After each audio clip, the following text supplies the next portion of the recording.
Having reviewed the brand new Tecware B68 Plus in our previous video, this is the new Tecware Veil 80. So we just recently reviewed the Tecware B68 Plus, awesome keyboard, and they have just sent us a brand new one, which is the Veil 80.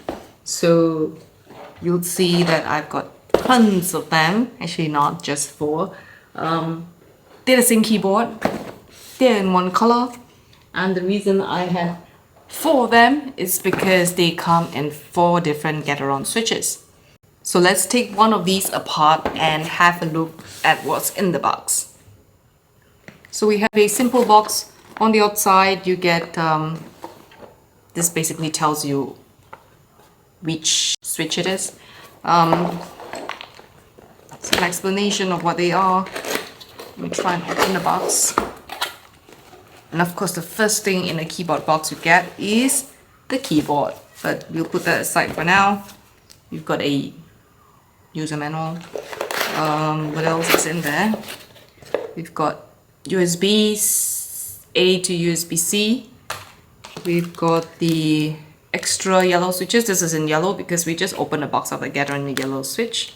So that's 3 more spare switches. You get this switch remover, keycap remover, dual function kind of thing.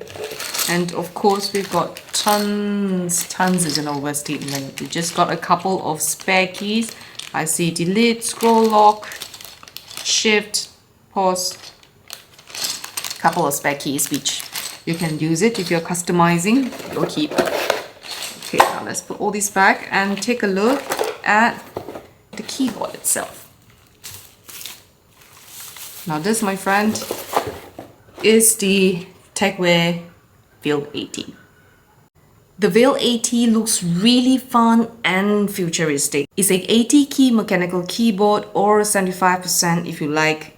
If dimensions matter to you, this is 325mm by 139mm and 45mm tall. But of course there are legs at the bottom of the keyboard. If you prop it up, it is 57mm tall. It's uniquely framed in this translucent matte black case and covered with opaque white keys. This translucent case is designed to accentuate LED illumination behind the keys, so whether in day or night, your RGB is gonna stand out. This is one of the most functional RGB mechanical keyboard for me, given the fact that it's got 3 different modes of connectivity, very much the same as the B68, where you can connect it wirelessly via Bluetooth. You could connect it wired via the USB cable provided in the box, or alternatively, they also have a USB-A dongle hidden at the back of the case, which you can connect it wirelessly via USB-A dongle then.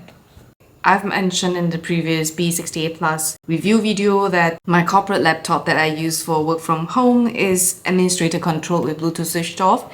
So this USB-A dongle is extremely useful for me, given the fact that I connect the keyboard to the USB-A dongle, and at the same time I have it Bluetooth to my iPad. So I can conveniently switch between the 2 different devices as I work to take notes in my iPad, to work on the laptop, and using just one single keyboard.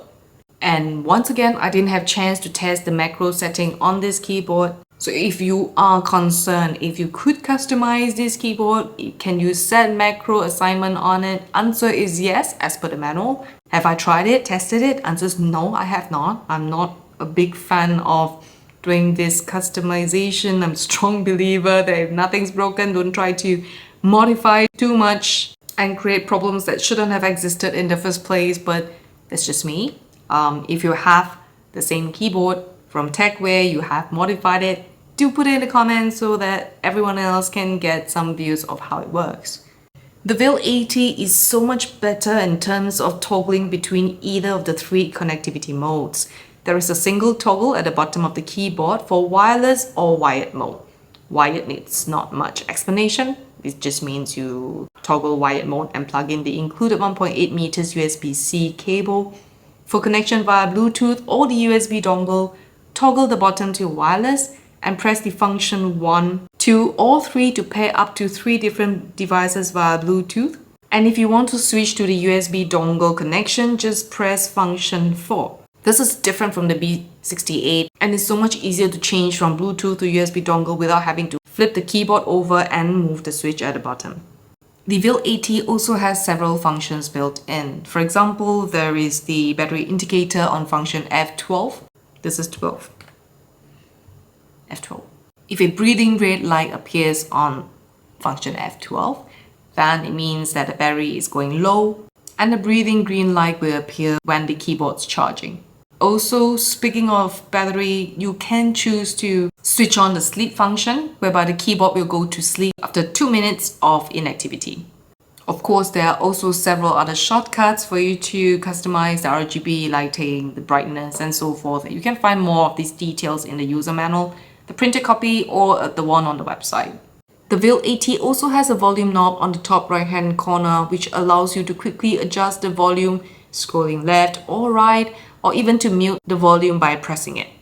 Given its wider form, there are little legs at the underside which you can use to prop your keyboard up, though it's a fixed height to elevate it to. As you've seen earlier, when I brought up the boxes on the table, I've got 4 of these VAIL 80, each one of them on a different Gateron switch between red, yellow, black, and brown. With this VAIL 80, the plus for me is really the 3 different modes of connectivity and how easy it is to toggle between them. Like I shared earlier, much different from the B68 Plus, the VAIL 80 only has 2 toggle options between wire and wireless, making it easier for me to toggle between a USB-A dongle connection and a wireless connection, which are the 2 most common modes of use between my multiple devices. Having said that, the smallish form factor as opposed to a full-size keyboard is also a plus for me. Especially the minimalist setup is still in trend, and to be honest, not many people needs a number pad. What I really like about this keyboard is also the volume dial, the fact that I can just toggle something that's just right in front of me. I don't have to function something to make the volume change. I don't have to reach further to my speakers to make that change on the knob there, and to mute it quickly because I've got an incoming phone call, for example, it's just a press of a button. That part is great. What I'm not so sure about though is the translucent case. I don't know what you think about it. I think it's a hit or a miss and can be very subjective. It would have been interesting if they had released this also in translucent matte white case. I think a lot of people like that pure white desk setup with white PC, white keyboard, white mouse, and this in frosted white could look very nice. And given the fact that it's retailing at 139 Singapore dollars, it is slightly pricier than the B68 Plus, but has a greater set of functionalities and customization. Once again, I think the game changer could be the battery life of this keyboard, because the annoying thing about getting wireless keyboards is that, they needs to be charged, and when they're charged, they have become a wired keyboard, and then you pay for a wireless keyboard to have it wired all the time. It's not a great experience. Speaking of the battery of the VAIL 80, this one is 4000 mAh battery, different from the 2000 that the B68 Plus has. So I'm assuming that with the higher price point, this also gives a stronger, longer lasting battery life before each charge. So what I'm going to do now is I'm going to play around with this keyboard a little bit more. And in the meantime, let me know in the comments what you think of this keyboard. What do you think of the color, the matte, translucent black, if this is something that appeals to you, and would you buy this? I'll leave that thought with you for now. Thank you for being with me, and I will see you in the next one. My sincere apologies if you can hear kids screaming. That's probably kids at the pool today because it's a weekend. And I don't know about you, but every time I hear kids screaming like that, I imagine myself chasing them with a knife, like the Scream movie. Because that's the only valid reason I can think of why they scream like that. It's because someone's chasing them with a knife. Otherwise, I don't get it. But anyway,